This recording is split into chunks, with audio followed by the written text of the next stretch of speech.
The brass nameplate on the mahogany door read, Marcus Blackwell, Managing Partner, in elegant script.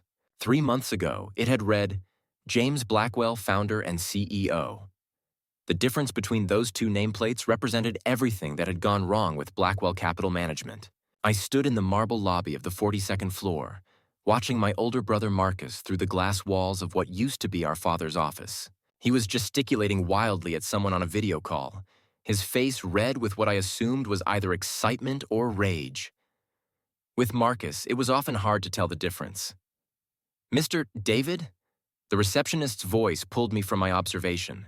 Your brother will see you now. I straightened my tie and walked toward the corner office, passing the portraits of 3 generations of Blackwells who had built this firm from a small financial advisory practice into one of the most respected investment management companies on the West Coast. My grandfather, Charles Blackwell, who'd started with nothing but a Harvard MBA and an unshakable belief in the power of compound interest. My father, James, who'd turned Grandpa's modest practice into a $100 million firm managing portfolios for tech executives, old Seattle money, and institutional investors. And now Marcus, who in 6 months as managing partner had already begun reshaping everything our family had spent 60 years building. David. Marcus stood up from behind the massive desk that had belonged to our father. At 41, he was 3 years older than me, broader in the shoulders, and possessed of the kind of aggressive confidence that made him successful at closing deals and intimidating junior staff. Sit down, we need to talk. I took the chair across from his desk, the same chair where I'd sat countless times over the past 15 years. First as a junior analyst fresh out of Wharton, then as a senior partner, and finally as the firm's head of strategic development. This time felt different. Marcus, before you start... No, let me talk first. He leaned back in the leather chair that had been our father's favorite, but somehow it looked wrong on him. Dad had been a quiet, thoughtful man who preferred listening to talking. Marcus was the opposite. David, I've been doing a lot of thinking since Dad's funeral, and I think it's time we had an honest conversation about the direction of this firm. I waited. Marcus had always loved dramatic pauses. We're living in different times now. The investment world has changed. Clients want aggressive growth, not the conservative approach Dad preferred. They want innovation, disruption, bold moves that generate headlines and returns. Our clients have averaged 11% annual returns for the past decade, I said carefully. That's well above market average. 11% is good, David, but good isn't enough anymore. Our competitors are promising 15 to 20% returns. We're losing clients to firms that are willing to take risks.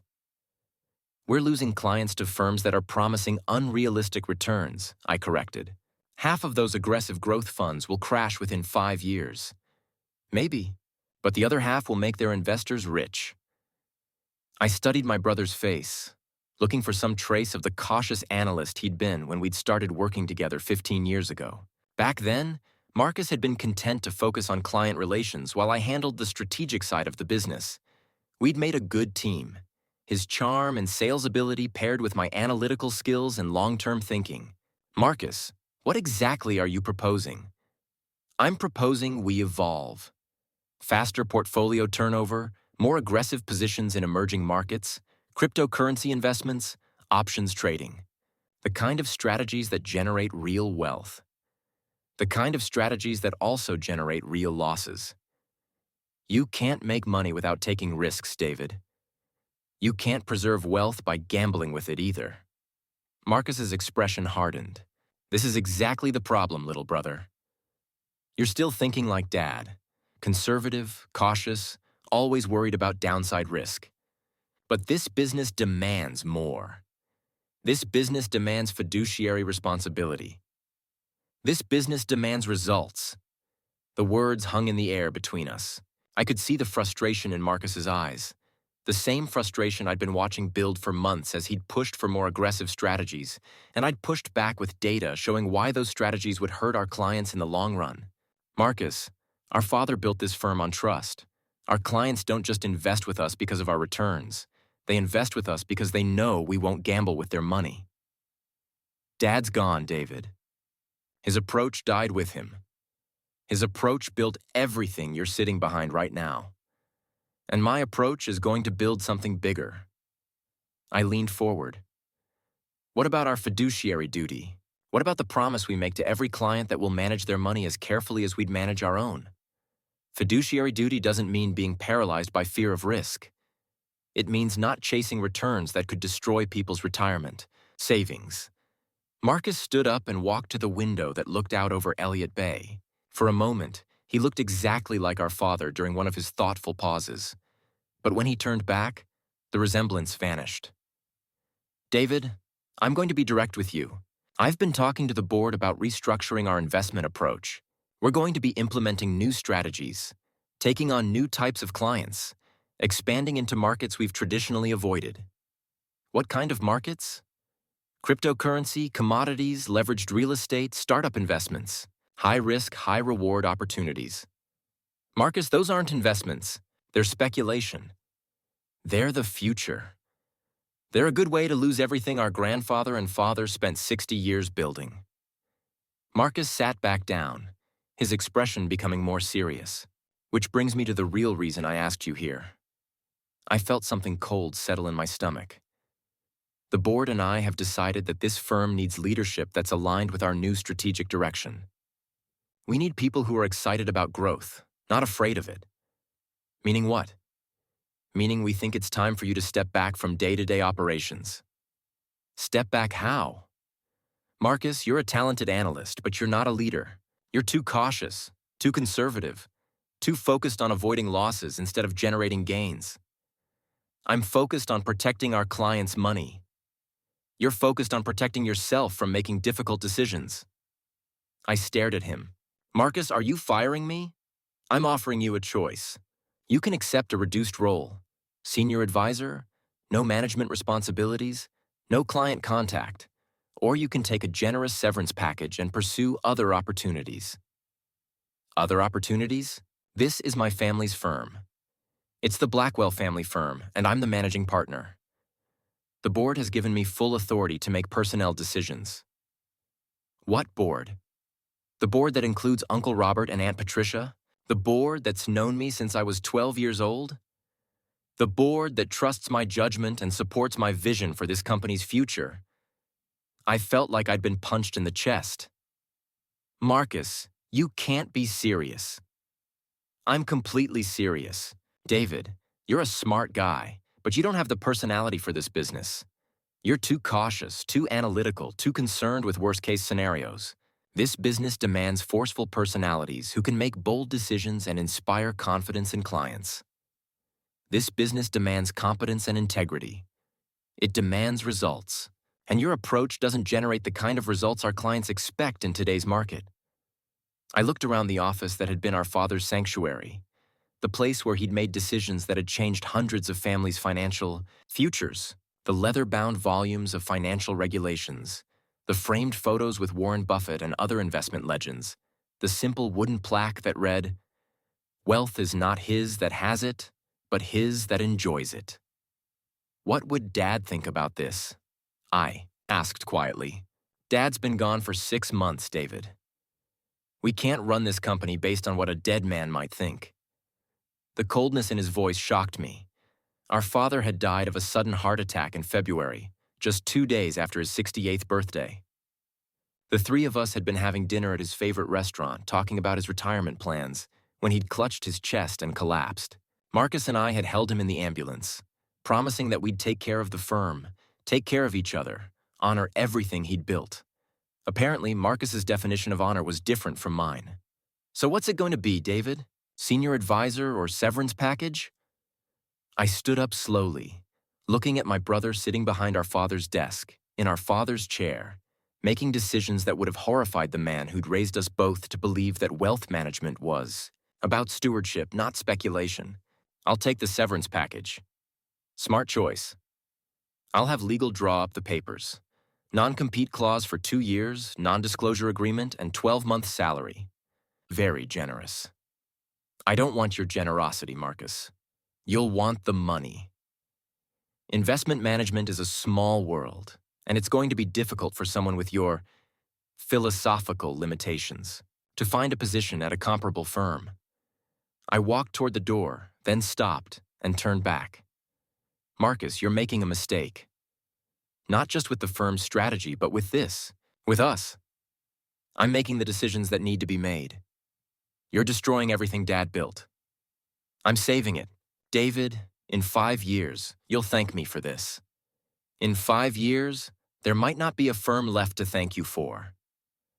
I walked out of the office, past the portraits of my grandfather and father, past the receptionist who'd known me since I was a teenager, past the conference room where I'd presented strategies that had made millions of dollars for our clients. As I waited for the elevator, I could hear Marcus on another phone call, his voice loud and animated as he talked about exciting new opportunities and maximizing growth potential. The elevator doors opened, and I stepped inside, watching the numbers count down from 42 to ground level. 15 years of my life, 15 years of building something I'd believed in, reduced to a 12-month severance package and a non-compete clause. But as I walked out of the building that had been my second home for more than a decade, I realized something important. Marcus had just made the biggest strategic error of his career. He'd given me a reason to compete. The next 3 months were the most humiliating of my professional life. I tried to stay connected to the firm's activities through industry publications and former colleagues, but Marcus had been thorough in his house cleaning. Anyone who'd been loyal to our father's conservative approach was either reassigned to insignificant roles or encouraged to find other opportunities. Sarah Martinez, our head of research who'd worked with Dad for 12 years, was the first to go. Marcus eliminated her position entirely, claiming that external research services would be more cost-effective than maintaining an internal research team. Robert Chen, our most senior portfolio manager and a man who'd never had a losing year in his 8 years with the firm, was reassigned to special projects after he'd questioned Marcus's decision to invest heavily in cryptocurrency funds. Even Margaret Walsh, our longtime client services director, was pushed into early retirement after she'd expressed concerns about the firm's new fee structure, which included performance bonuses that incentivized aggressive trading. I heard about these changes through industry gossip and former colleagues who would meet me for coffee and speak in hushed tones about what was happening at Blackwell Capital. The picture they painted was disturbing. Marcus had hired 3 new portfolio managers, all of them young, aggressive traders who specialized in high-frequency trading and alternative investments. He'd partnered with a cryptocurrency investment fund to offer clients exposure to Bitcoin and Ethereum. He'd begun advertising the firm's services in financial publications with headlines like "Maximum Growth for the Modern Investor" and "Beyond Traditional Wealth Management." Most troubling, he'd started accepting clients that our father would never have considered appropriate for our services. Small investors with limited assets who were attracted by promises of quick returns, retirees who were gambling their pension funds on aggressive growth strategies, and even some clients who wanted to use borrowed money to invest in high-risk portfolios. It's like watching a train wreck in slow motion, Sarah Martinez told me during one of our coffee meetings. Marcus is convincing people to risk money they can't afford to lose on investments they don't understand. What's the board saying? The board loves it. The firm's assets under management have increased by 30% in 3 months. Increased how? New clients mostly. Marcus has been promising returns that our traditional strategies could never deliver, and people are buying into it. What about existing clients? How are they reacting? Sarah's expression darkened. That's the scary part. Some of the longtime clients are asking questions, but Marcus has been very good at presenting selective data that makes his strategies look successful. Selective data. Cherry-picked performance numbers, short-term gains that ignore long-term, risks, comparisons to market indices during favorable periods. He's not lying exactly, but he's not telling the whole truth either. I felt sick. Sarah, our clients trusted us because we were honest with them. I know, but Marcus says honesty doesn't sell, and selling is what keeps the firm profitable. That afternoon, I called Patricia Hoffman, a longtime client who'd been with the firm since my father's early days. Patricia was a retired tech executive who'd entrusted us with managing her retirement portfolio, worth about $8 million. David, I was wondering when I'd hear from you. I've been getting some interesting proposals from your brother. What kind of proposals? Cryptocurrency investments, something called leveraged real estate funds, and a few other things I don't really understand. Marcus says they could double my returns within 2 years. Patricia, can I ask you something? Are you comfortable with those risk levels? Well, Marcus says the risk is manageable if you have a diversified portfolio, and the potential returns are very attractive. What returns is he promising? 20 to 25% annually. I closed my eyes. Patricia, no legitimate investment manager should be promising those kinds of returns. But Marcus showed me the performance data. Some of these investments have been returning 30% or more. Over what time period? The past 12 months, I think. Patricia, 12 months isn't a meaningful time frame for evaluating investment performance. You need to look at 5-year, 10-year patterns to understand real risk and return. There was a pause. David, are you saying Marcus is misleading me? I'm saying you should ask more questions before making any major changes to your portfolio. I see. Well, Marcus did mention that you'd left the firm because you weren't comfortable with their new growth strategies. Marcus said that? He said you were too conservative for the current market environment. He said you were holding the firm back from achieving its potential. I felt anger rising in my chest. Patricia, I left because I disagreed with the firm's new approach to risk management. So you don't think these new investments are appropriate? I think you should be very careful about any investment that promises guaranteed high returns. Well, I trust the Blackwell name. Your father never steered me wrong. No, he didn't. But Marcus isn't my father. After I hung up, I sat in my home office staring at the financial publications scattered across my desk. Every week seemed to bring new stories about investment firms that had collapsed after promising unrealistic returns, about clients who'd lost their life savings to aggressive trading strategies, about the dangers of speculative investing in volatile markets. Marcus was leading our family's firm down a path that could destroy everything our father and grandfather had built. And he was using the Blackwell name, the reputation for integrity and conservative management that had taken 3 generations to establish, to sell strategies that could devastate our clients' financial security. I thought about the non-compete clause I'd signed. 2 years. I couldn't start my own investment firm or work for a competitor for 2 years. Marcus had effectively exiled me from the industry I'd spent my adult life mastering. But as I read through the legal documents one more time, I noticed something interesting. The non-compete clause prohibited me from providing investment management services to clients in direct competition with Blackwell Capital Management. It didn't say anything about consulting. It didn't say anything about advisory services. And it definitely didn't say anything about helping clients understand the risks of their current investment strategies. I picked up the phone and called Jake Patterson, a corporate attorney who'd gone to business school with me. Jake, I need some legal advice about non-compete clauses. David, I heard about what happened at Blackwell. I'm sorry, man. Thanks. Jake, if I wanted to start an independent financial consulting practice, not managing money, just providing analysis and advice, would that violate a standard non-compete? Depends on how it's worded. Send me your agreement and I'll take a look. I'll email it to you right now. David, can I ask why you're thinking about consulting? I thought you were taking some time off. I was, but I'm starting to think there are people who need to hear a different perspective about investment risk. Your brother's clients? Among others. Be careful, David. Non-compete violations can get expensive fast. I'm not planning to violate anything. I'm planning to provide a service that isn't covered by my agreement. What kind of service? Education, market analysis, risk assessment, the kind of information that helps people make informed decisions about their financial future. Jake was quiet for a moment. David, are you planning to go to war with your brother? I looked out the window of my home office, across Lake Washington toward the Seattle skyline where Marcus was probably sitting in our father's office, making decisions that would have horrified the man who'd raised us. I'm planning to do what Dad would have done, which is protect people from making expensive mistakes. 3 days later, Jake called me back. David, you're clear to start a consulting practice. Your non-compete doesn't cover advisory services, market analysis, or financial education. Just don't manage anyone's money directly. Perfect. But David, be very careful about how you market your services. If Marcus thinks you're targeting his clients specifically, he could make an argument for tortious interference. What if his clients contact me? That's different. If they come to you for advice, that's not interference. What if I publish market analysis that contradicts his investment strategies? That's free speech, as long as you're not making false statements. Jake, everything I'm planning to say will be true. Then you should be fine. Just document everything and be prepared for Marcus to fight back. I'm counting on it.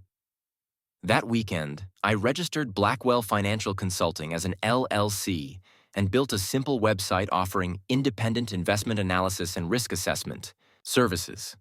My first blog post was titled "The Hidden Costs of Aggressive Growth Strategies."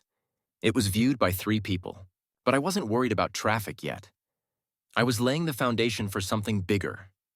6 weeks later, my phone rang at 7:30 a.m. on a Tuesday. The caller ID showed a number I didn't recognize, but something about the timing suggested urgency. David Blackwell. Mr. Blackwell, this is Eleanor Hartley. I'm a client of your family's firm and I need some advice. I recognized the name. Eleanor Hartley was the widow of a tech entrepreneur who'd sold his company for $40 million 3 years ago. Her portfolio was one of the largest accounts at Blackwell Capital. Mrs. Hartley, I should mention that I'm no longer with Blackwell Capital Management. I'm running an independent consulting practice now. I know. That's why I'm calling you. What can I help you with? Mr. Blackwell, your brother has been pressuring me to make some significant changes to my portfolio. He wants me to move 60% of my assets into what he calls high-growth alternative investments. I'm not comfortable with the risks, but he says I'm being too conservative. What kind of alternative investments? Cryptocurrency funds, something called leveraged real estate and startup investments. He says they could triple my returns within 5 years. I felt my jaw clench. Mrs. Hartley, how old are you, if you don't mind me asking? 72. And how much of your wealth do you need to preserve for your retirement security? All of it. I don't have any other significant sources of income. Mrs. Hartley, a 72-year-old retiree, should not have 60% of her wealth in high-risk alternative investments. That's what I thought, but Marcus says the traditional approach isn't generating sufficient returns to keep up with inflation. Mrs. Hartley, can I ask you to meet me for coffee? I'd like to show you some analysis of the investments Marcus is recommending. Would that be appropriate? I mean, since you're competitors now? I'm not competing with Blackwell Capital. I don't manage money anymore. I just provide independent analysis to help people understand their investment options. In that case, yes. I'd very much like to see your analysis. We met that afternoon at a quiet coffee shop in Bellevue. I brought a folder containing detailed risk assessments of the investment strategies Marcus had been promoting, including historical volatility data, worst-case scenario projections, and examples of how similar strategies had performed during market downturns. Mrs. Hartley, let me show you what happened to investors who put 60% of their assets in alternative investments during the 2008 financial crisis. I spread out the charts and graphs on the small table between us. The average investor using these strategies lost 48% of their wealth in 18 months. Some lost everything. Eleanor studied the documents carefully. But Marcus says these investments are different now, more sophisticated. Mrs. Hartley, the basic risk factors haven't changed. High-return investments are high-risk investments. Always. What would you recommend for someone in my situation? A balanced portfolio focused on capital preservation and steady income. Maybe 20% growth investments, maximum. The goal should be protecting your wealth, not gambling with it. But Marcus says I'll fall behind inflation with that approach. Mrs. Hartley, let me show you something. I pulled out another chart. This shows the inflation-adjusted returns of a conservative portfolio over the past 20 years. Even accounting for inflation, you would have preserved your purchasing power and achieved modest growth. And with Marcus's approach? With Marcus's approach, you might double your money or you might lose half of it. At 72, can you afford to lose half of your wealth? Eleanor was quiet for a long time, studying the documents. Mr. Blackwell, can I ask you something personal? Of course. Why did you really leave your family's firm? I chose my words carefully. I left because I believed the firm was moving away from the conservative, client-focused approach that had made it successful. I believe the new strategies were inappropriate for most of our clients, including me, especially you. Mr. Blackwell, would you be willing to review my entire portfolio and give me an independent assessment? I'd be happy to. My consulting fee is $500 for a comprehensive portfolio review. That seems very reasonable. When can we start? Eleanor Hartley became my first official client. Over the next 2 weeks, I reviewed every one of her investments, analyzed the risk levels, and prepared a detailed report showing how Marcus's recommended changes would affect her financial security. The analysis was damning. Marcus's strategy would have exposed Eleanor to potential losses that could have destroyed her retirement security. The high-growth investments he was recommending had impressive short-term performance numbers, but they also had a history of devastating crashes that could wipe out years of gains in a matter of months. I presented my findings to Eleanor in a professionally bound report that included specific recommendations for rebalancing her portfolio to reduce risk while maintaining reasonable growth potential. Mr. Blackwell, this is exactly what I needed to see. I'm going to request that Marcus implement these recommendations instead of his original proposal. Mrs. Hartley, you should be aware that Marcus might not be happy about you seeking outside advice. I don't care if he's happy. This is my money. 2 days later, Marcus called me. David, what the hell do you think you're doing? Good morning, Marcus. I'm running a consulting business. You're interfering with my client relationships. I'm providing independent analysis to people who request it. Eleanor Hartley told me you advised her against our investment recommendations. I advised her to understand the risks before making major changes to her portfolio. You advised her to ignore professional advice from licensed investment managers. I advised her to get a second opinion. That's not the same thing. David, you're violating your non-compete agreement. I'm providing consulting services, which aren't covered by my non-compete. I checked with my attorney. You're targeting my client specifically. Eleanor Hartley called me. I didn't solicit her business. Bullshit. You're undermining my authority and damaging client relationships. I'm helping clients understand their investment options. You're sabotaging the firm. I'm protecting people from making expensive mistakes. Marcus was quiet for a moment. When he spoke again, his voice was cold. David, if you continue interfering with Blackwell Capital's client relationships, I'll have no choice but to take legal action. Marcus, if you continue recommending inappropriate investments to elderly clients, I'll have no choice but to continue offering independent analysis. This is war then. This is business. Fine. But don't forget, I control the family firm, the family name, and the relationships we've built over 3 generations. You're one guy with a laptop and an opinion. Sometimes that's enough.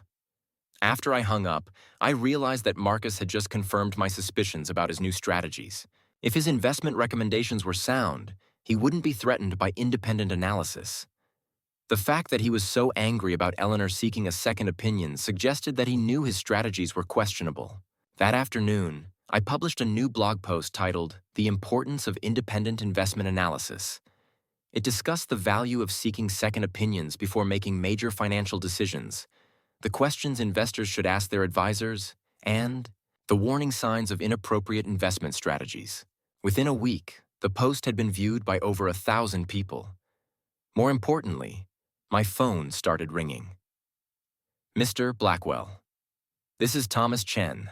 I'm a client of your brother's firm, and I've read your blog. I'd like to discuss some concerns about my portfolio. Mr. Blackwell, this is Janet Morrison. My husband and I have been clients of Blackwell Capital for 8 years, but we're worried about some new investments they're recommending. Mr. Blackwell, this is Patricia Hoffman. You probably remember me. I've been with your family's firm since your father's time. I need some advice about cryptocurrency investments. By the end of the month, I had 12 clients paying for portfolio reviews and independent investment analysis. Every single one of them was a current client of Blackwell Capital Management who had concerns about Marcus's new strategies. And every single one of them received analysis showing that Marcus's recommendations were inappropriate for their financial situations. I was careful to document everything, to provide objective analysis based on historical data and established financial principles, and to never make false statements about Blackwell Capital's services. I simply provided independent analysis that allowed clients to make informed decisions. But the cumulative effect was devastating to Marcus's new business model. Eleanor Hartley rejected his alternative investment proposals and requested a return to conservative strategies. Thomas Chen moved his entire portfolio to a more conservative allocation after seeing my analysis of the risks in his current investments. Patricia Hoffman canceled her cryptocurrency investments and demanded an explanation for why she'd been encouraged to risk her retirement savings on speculative assets. By the beginning of my third month as an independent consultant, I was generating more revenue than I'd ever made as a partner at Blackwell Capital. But more importantly, I was protecting people from financial strategies that could have destroyed their wealth. Marcus called me again on a Friday afternoon. "David, you've cost me 6 clients this month. I've provided independent analysis to people who requested it. You've sabotaged legitimate investment strategies. I've helped people understand the risks of speculative investing. God damn it.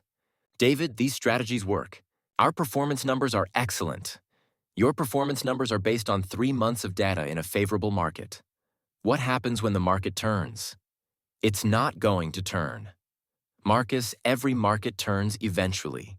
That's why our father built his strategies around downside protection. Our father's strategies were obsolete. Our father's strategies protected client wealth for 40 years. Times have changed. Risk hasn't changed. Greed hasn't changed. The fundamentals of wealth preservation haven't changed. David, I'm warning you. Stop interfering with my business. Or what? Or I'll make sure you never work in this industry again. Marcus, you already tried that with the non-compete agreement. I found a way around it. There are other ways to destroy someone's reputation. Is that a threat? It's a promise. But even as Marcus was threatening me, I could hear something in his voice that hadn't been there before. Uncertainty. For the first time since our confrontation in Dad's office, Marcus sounded worried. And he should have been worried, because I was just getting started. The idea came to me during a late-night conversation with Sarah Martinez. She'd called me around 11 p.m., her voice tight with stress. David, I need to tell you something, but you can't say where you heard it. What's going on? Marcus is in trouble, real trouble. What kind of trouble? The cryptocurrency fund he's been pushing? It lost 38% of its value this week. I felt my stomach drop. How much client money is invested in it? About $12 million, including most of Eleanor Hartley's alternative investments. Eleanor moved her money back to conservative strategies. I reviewed her account transition myself. She did, but Marcus convinced her to leave $2 million in the crypto fund as a small speculative position. He told her it was only 2% of her portfolio. $2 million is not 2% of Eleanor's portfolio. I know, but that's what he told her. I started pacing around my home office. Sarah, this is exactly what I was afraid would happen. It gets worse. 3 other major clients have significant positions in the same fund. Marcus has been telling everyone that cryptocurrency is the future of wealth building and encouraging people to increase their positions every time there's a dip. How much total client money is at risk? Close to 20 million. Jesus Christ. David, there's something else. Marcus has been using leverage. I stopped pacing. What do you mean, leverage? He's been borrowing money to increase the size of the positions. He told the clients it was a way to amplify their returns. Leveraged cryptocurrency investments? Sarah, that's insane. I know. And now the positions are underwater. The margin calls are coming, and Marcus is scrambling to find ways to cover the losses without having to liquidate the entire positions. What's the board saying? The board doesn't know yet. Marcus has been hiding the losses by showing them performance reports that don't include the most recent declines. I sat down at my desk and opened my laptop. Sarah, are you willing to document this? Document what? The leverage positions, the margin calls, the misleading reports to the board. All of it. David, I can't. I'm still employed by the firm. You're still employed by a firm that's gambling with client money and lying to its board of directors. I know, but... Sarah, how long do you think your job will last when the clients find out they've lost $20 million? She was quiet for a long moment. What are you thinking? I'm thinking it's time to stop playing defense. What does that mean? It means I'm going to start my own investment management firm. David, your non-compete. My non-compete expires in 18 months. But there's nothing stopping me from setting up the infrastructure, establishing relationships, and preparing to launch. You think clients will follow you? I think clients will follow whoever can protect their money. The next morning I called. Jake Patterson. Jake, I need to start an investment management company. David, your non-compete doesn't expire for 18 months, I know. But I want to be ready to launch the day it expires. What are you thinking? I'm thinking I want to establish Blackwell Strategic Wealth Management as the firm that protects clients from the kind of gambling that's happening at Blackwell Capital. Blackwell Strategic Wealth Management? You're using the family name? It's my family name too, and I'm going to use it to represent the values my father actually believed in. David, Marcus is going to lose his mind. Marcus is going to lose a lot more than his mind. Over the next 2 weeks, I worked 18-hour days establishing the legal and operational framework for my new firm. I registered the business name, established corporate bank accounts, obtained the necessary licenses, and began developing investment strategies based on the conservative, client-focused approach that had made Blackwell Capital successful for 3 generations. I also started reaching out to former colleagues who'd been pushed out of Marcus's new vision for the firm. Sarah, how would you like to be head of research at Blackwell Strategic Wealth Management? David, I'd love to, but full salary, equity participation, and a commitment to the kind of rigorous analysis that actually protects client wealth. When would this start? 18 months from now, when my non-compete expires. But I'd like to start planning now. What about Robert Chen? Marcus fired him last month. Robert would be perfect as our head of portfolio management. And Margaret Walsh? I'm hoping Margaret would consider coming out of retirement to run client services. Within a month, I had assembled a team of experienced professionals who shared my commitment to conservative wealth management. All of them were people Marcus had either fired or marginalized in his rush to transform Blackwell Capital into an aggressive trading firm. But I wasn't just building a team. I was building a strategy. Jake, I need you to research something for me. What now? I want to know if there's any legal precedent for clients moving their assets when they lose confidence in their investment manager's strategies. David, please tell me you're not planning to actively solicit Marcus's clients. I'm not planning to solicit anyone, but I want to be prepared if clients ask about alternatives. What kind of alternatives? The kind that don't involve gambling their retirement savings on cryptocurrency and leveraged real estate. Jake sighed. David, I'll research it, but you're playing with fire. Marcus is the one playing with fire. I'm just making sure people have a way to escape before they get burned. The opportunity came sooner than I expected. On a Thursday morning in November, I received a panicked phone call from Eleanor Hartley. Mr. Blackwell, I need to see you immediately. Something terrible has happened. What's wrong, Mrs. Hartley? I just got a call from your brother. He says I owe the firm $400,000. What? How is that possible? He says it's a margin call on my cryptocurrency investments. But I thought I only had $2 million invested, and I thought that money was mine. Mrs. Hartley, meet me at my office in an hour. Bring every document you have related to your cryptocurrency investments. The nameplate on the office door had changed from James Blackwell, CEO, to Marcus Blackwell, managing partner. That simple swap symbolized everything wrong at Blackwell Capital. I watched Marcus, my older brother, shouting on a video call from our father's old office. 3 months ago, we'd lost Dad. Now Marcus was pushing risky strategies, demanding higher returns, and ignoring our legacy of conservative client-first investing. He fired me for pushing back. I left quietly. But then Eleanor Hartley arrived, an elderly client facing a $400,000 margin call on crypto positions she hadn't knowingly agreed to.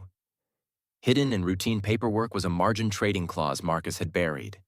She was one of many. I connected her with a securities attorney and began investigating.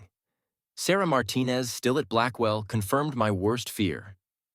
Marcus had leveraged over 20 client accounts the same way, hiding the risk in fine print. That night, I compiled a report documenting fraud, client exposure, and legal risk, and sent it to the board, key clients, and Eleanor. At 6 a.m., Marcus called in a panic. "You've destroyed the firm." "No," I replied. "You did. I just told the truth." By Friday, the board held an emergency meeting. Marcus tried to deflect blame, but Uncle Robert read my report line by line. The board voted unanimously to remove Marcus as managing partner. Then came the offer: take over the firm and clean up the mess. I hesitated. Rebuilding trust, handling legal fallout, restoring integrity, it would take years. I consulted Sarah and my core team. We were planning a new firm. Should we merge the two visions? Yes, if we had full control. I called Uncle Robert. "I'll take the role under 3 conditions: full operational authority, closure of all margin positions, and a written commitment to conservative investing." Agreed. And Marcus apologizes personally to every client he hurt. That's tough. It's not a request. It's the price of his silence. By the end of the week, Blackwell Capital belonged to the people who still believed in what it was meant to be. And Marcus? He learned that aggression without integrity is just self-destruction in slow motion.